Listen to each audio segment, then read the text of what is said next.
There comes a time in everyone's life when they realize they must be true to themselves and love themselves for who they are. Sometimes we do unnecessary things just to try and fit in, and it takes us a long time to realize that being yourself is the best thing that you can do.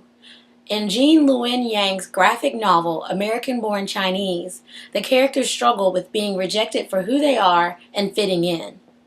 I don't wanna be anything other than what I've been trying to be lately.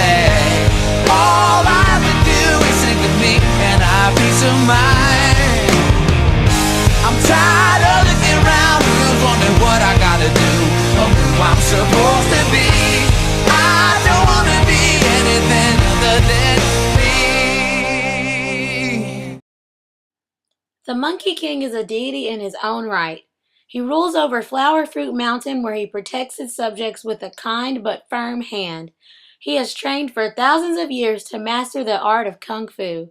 Now, all he wants to do is to enjoy a dinner party with the rest of the gods.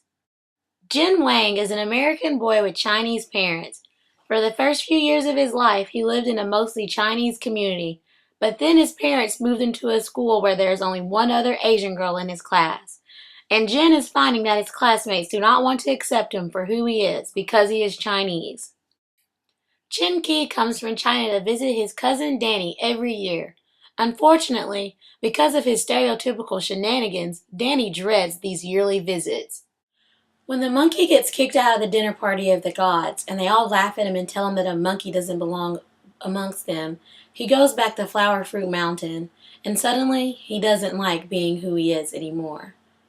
And when Jin Wang gets a crush on a girl in his class, but her friends tell him that he can't talk to her because he's different from her, he becomes suddenly aware of his heritage and ashamed of it at the same time. And when Danny finally gets fed up with Chen Qi's shenanigans and tells him he's had enough, a secret is revealed about Chen Qi's identity. All of these characters struggle with being rejected and coming to terms with their own identities. Jean Luen Yang has created in this graphic novel a story that explores a common and recognizable theme in a unique and new way. So go out and grab American-Born Chinese so you can find out how all three of these characters finally come to terms with who they are.